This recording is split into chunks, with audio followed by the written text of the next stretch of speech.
Hi guys, Stefan Goosen here, journalist for the Knysna Herald. I'm here with the Merrell team. Now these guys are made up of 2 guys from Knysna and 2 from elsewhere, and they're going to introduce themselves to you a little bit later or in a few seconds.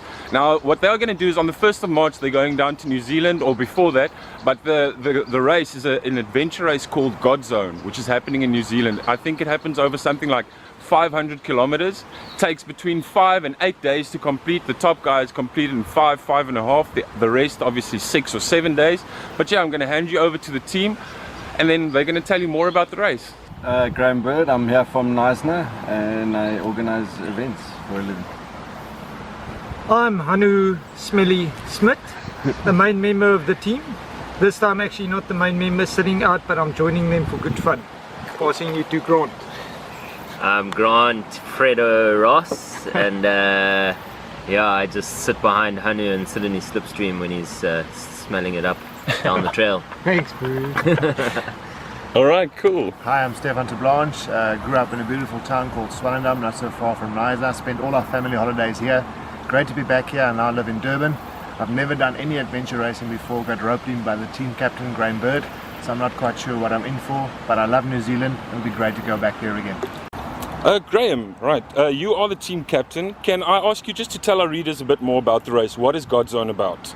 GODZone, it's one of the premier adventure races in the world, the expedition race. It's non-stop and unsupported, over 500 kilometers. So they're expecting the winners to take about 5.5 to 6 days to finish the race.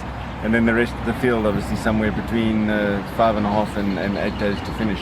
And what does it entail? Sorry. A lot of the whole race entails either mountain biking, running, or trekking, paddling, and pack rafting. And then everything is being about self-sufficient and navigating with compass and maps. So there's no GPS involved. It's all about old school navigation. And you need to have a team of 4 people with one person of the opposite sex to be official. It's about keeping your team together and crossing the line in one piece. I know you mentioned earlier that your female team member will be joining you while you guys are there. Yeah, so obviously our team, Merrell, we've always been a squad group of people, and at the moment Jane Swabrek is joining us to race as our lady. She's currently in the UK at the moment, so she'll join up with us in Auckland. Stefan, if you could just tell us firstly, why did you decide to join this race? I'm not quite sure. I got an email from Joel Stransky, who I did the Cape Epic with, APSA Cape Epic, a couple of years back, and he said he's unavailable to do this adventure race called the GODZone Adventure in New Zealand. Would I be interested? I replied back with a couple of explicitives and saying definitely not, I'm not in. Then Graham, our team captain, phoned me, then he phoned me again, then he asked someone else to phone me, so I said just give me another 2 days. Eventually I said, well, I'll treat it like a once in a lifetime. You know, I'm not used to endurance like this, certainly never done something like this before. In rugby it's always quick, fast, you know, recover quickly and go again at high speed. This is a race, or a marathon should I say, so I'm not quite sure what I'm in for, but I'm looking forward to the challenge. New Zealand, of course, we've been there many a time with rugby tours. With rugby, yeah. I said this morning, at least with the All Blacks, you know, you're in for 80 minutes of suffering. With this, you can be in for anything between 5 and 10 days. So a great challenge, but looking forward to going back to New Zealand. Awesome. What is the thing that you look forward to most out of the entire experience?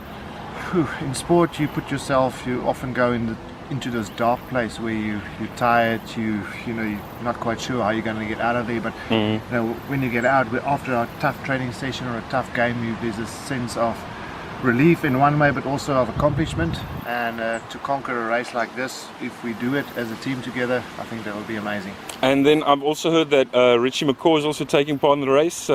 What do you think about that? He's got hometown advantage.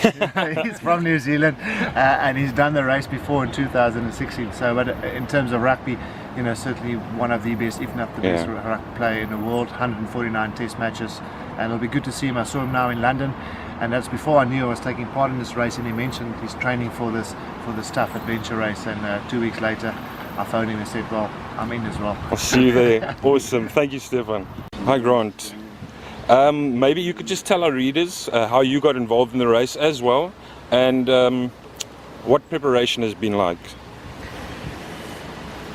So I've been racing with the Merrell squad for a few years now, and I guess when the opportunity of GODZone, an amazing race in New Zealand, came up, you know, you got to jump at an awesome opportunity like that to race the biggest field ever. So yeah, it is the obvious choice to get involved. And the preparation is just simulating exactly what you would experience out there. So it's quite difficult from South Africa because apparently it's going to be nice and cold and wet, especially coming from Cape Town now. There's nothing wet about that place, but yeah, I guess just long sessions out there simulating paddling and trekking and mountain biking and doing as much as you can and fitting it into everyday life in order to leave the sweat out on the training field and make it easier on the actual race day. Anu, all right, you are a core member of the Merrell team, but we understand due to injury you're not racing this time. Firstly, what is going to go through your mind when these guys start their race?